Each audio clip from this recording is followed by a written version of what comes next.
Hey guys, Nick from Stoltec Moto. Got a new upgrade on our 2023 Sur-Ron, and that upgrade is the flat tire. So if you found yourself in a situation like us, you might be wondering what's next. And of course you probably know what's next, but I was trying to go lower on the air pressure to get some grip and was not successful for very long. So for our weight, for my weight on this bike and the rocks and the roots that I was riding on, 13.9, 14, somewhere in that range is about the limit. And that could have just been luck too. But either way, those tires are junk and it's time for something different.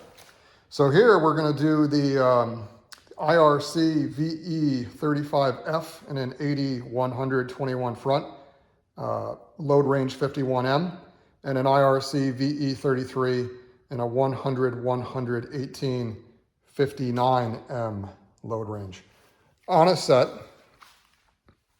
of KKE 2118s. So KKE advertises that these wheels have a 6082 T6 aluminum hub. That's the gold piece, obviously. Some unknown variety of aluminum nipple. I guess we could assume they might be the same grade, 6082, but don't know. They advertise a 7050 T6 rim, which, if that's true, is pretty darn good. They do advertise the spokes are 304 stainless steel. We did measure them out to 2.87 millimeters, roughly 3, which works out to 12 gauge, which is incidentally the same thickness as the factory spokes. One thing that I will notice here that I'll show you, these spokes are pretty magnetic. They have about the same amount of magnetic draw as any of our other dirt bikes here, including the stock Sur-Ron with the standard mild steel spokes. So 304 stainless, I'm skeptical, but I guess we'll see how well they work out. So anyway, those are the specs. We obviously have a tubeless system installed here, which you may or may not choose to do. We did have to drill a secondary hole, which is totally normal for doing a tubeless setup, standard procedure for tubeless there.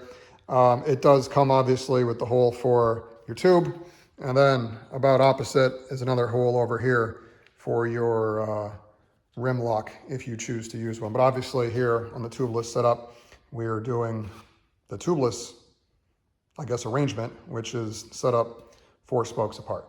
So anyway, the wheels look pretty good. These are the OEM grade wheels. We're told that obviously KKE makes the OEM wheels for Sur-Ron. Now what's interesting over here, if I could spin this around, I'll show you. This kind of caught me by surprise. On the markings here that you'll see, they're 21 by 1.6, 36H, DOT, and then a date of manufacture of 8/22 of August of 2022. So DOT approved rim, which is interesting. So now one of the things that I wanted to show you guys here would be the amount of run out on this rim. So I'm going to try to hold this camera still here. There's an approximate top of 0. And then at the bottom, we're going up to about 55 or 60. Top goes to the 90. So we're running about 75 thousandths of an inch of total run out on these wheels, which, I mean, not out of the ordinary for some of the OEM wheels, but was definitely, I was expecting and hoping for something a little bit tighter. Now on the weights for these things, they didn't advertise that, but obviously if you guys are looking to save weight, you're gonna be interested.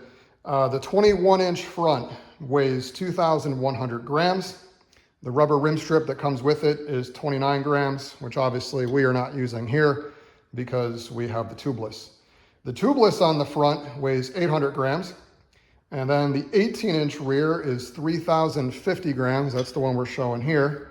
Rim strip is another 29 grams. Tubeless on the rear, 850 grams. Now, obviously, the next big piece is the tire, and however much slime you end up sticking in yours, if that's what you do, that's your preference.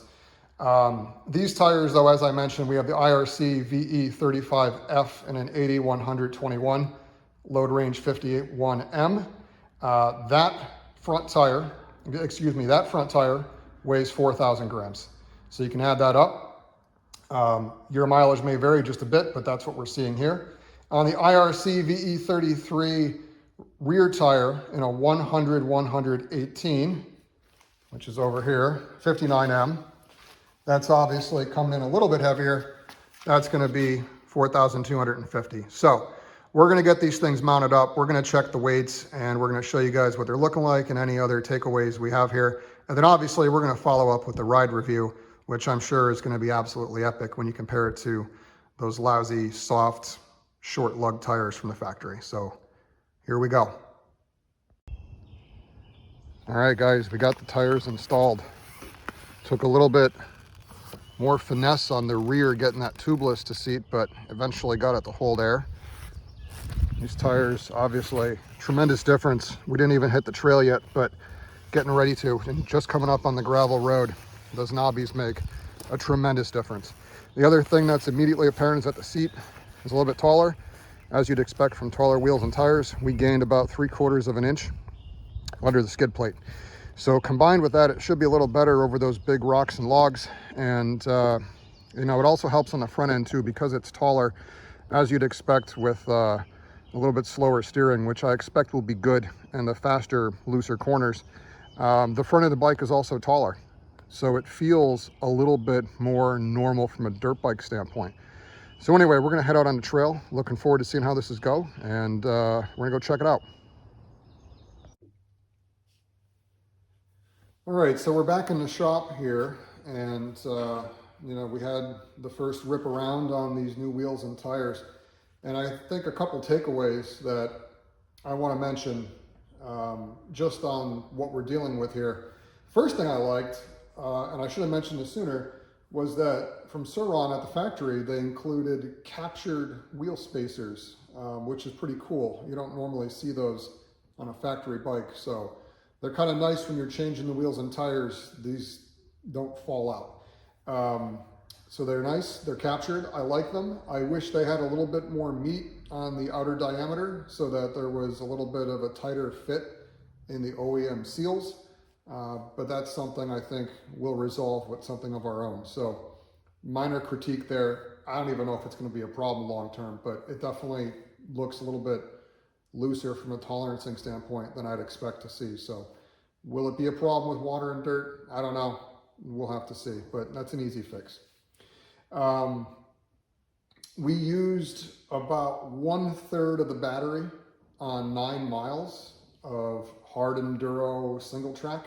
There's no video, so I can't prove that, but it's the same type of riding that we always do at the same place, which is very similar in terms of the battery depletion to what we got with the stock tires.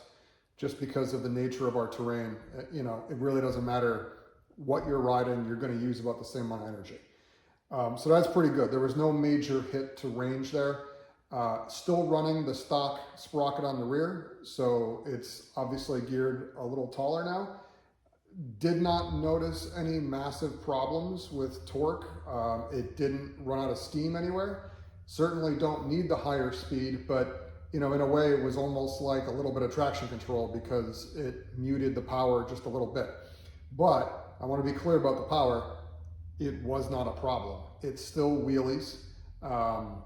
It never posed any issues. I was pretty convinced that, or I was expecting anyway, that the larger tires, the heavier weight, you know, was just going to be something that you would need to re-gear.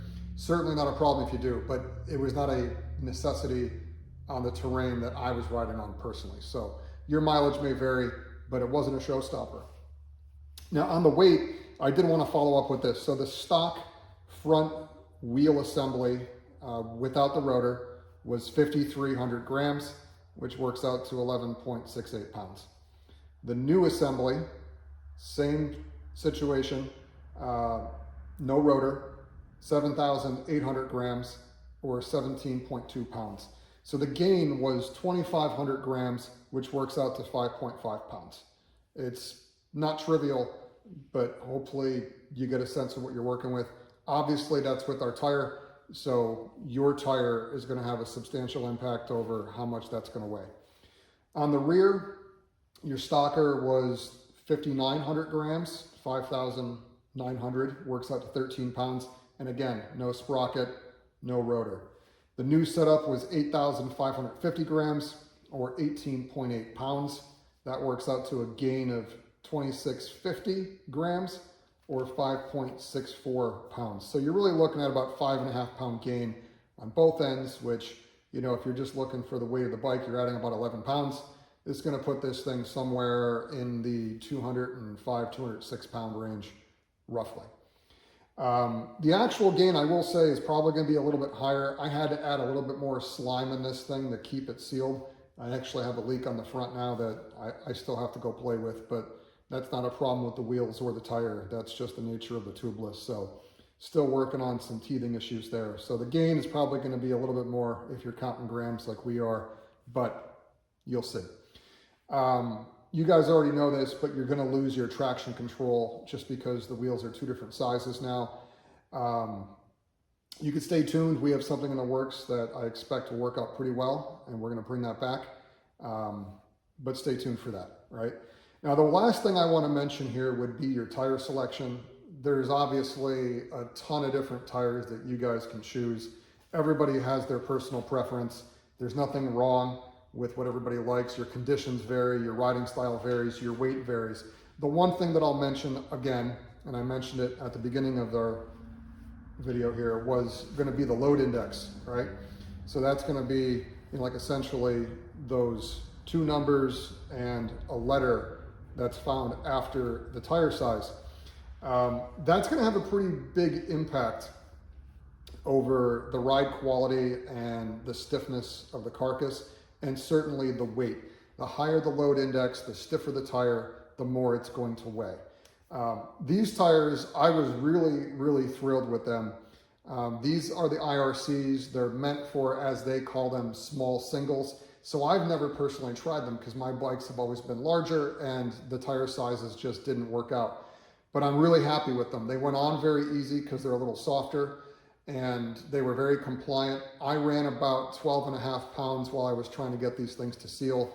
Could certainly run lower, and I think it'll help with grip. But even at the 12-pound range, the dramatic improvement. I mean, if you're going to do one thing on this bike and one thing alone, larger wheels and tires, tremendous difference. It really turns this thing into a weapon on the single track. But I would definitely pay attention to the load index and make sure. A lot of full-size dirt bike tires have a load index of 64M. These ones on the front, at least on the front here, is a 51. On the rear, it's a 59. So just to give you some sense of what this is, and you can look this stuff up on the internet, it's you know, it's widely published. A load rating of 64 carries a load of about 617 pounds. Now that's a static load, so you can kind of do the math there. You're not jumping at just a static load. Dropping down to a 51 is rated for 430 pounds. So when you start to do the math, you're dropping almost 200 pounds of load capacity. For a bike of this size, and for a lot of normal size riders, you typically don't need the higher load rating. Certainly usage will vary, and if you're jumping the bike and if you're really smashing into rocks, there are times when you're going to need something a little bit stiffer. But the point is, think about your decision before you buy. You don't necessarily need to go with a traditional tire. In some cases, it's going to be too stiff, which is going to hurt your ride quality. It's going to have an impact over how low of like an air pressure that you can go to still get grip, and it's certainly going to add weight. And over time, at some point, that extra weight is going to translate into lower range and less snap, if you will. But that being said, very happy with this setup here. I would definitely recommend it. Very good cost, so good value, and the grip was very good. So I think we're on to something here. We're going to get some more videos going with these. You can stay in tune for some updates as we get some new wheel spacers here and our fix for the traction control. So for now, I think that's about it. But if you guys have any questions, drop them in the comments down below. And if you want to get some updates on those other products we're working on, certainly subscribe and we'll make updates here. But looking forward to your feedback, and we appreciate you guys watching. So thanks so much. Ride safe. We'll talk to you guys soon.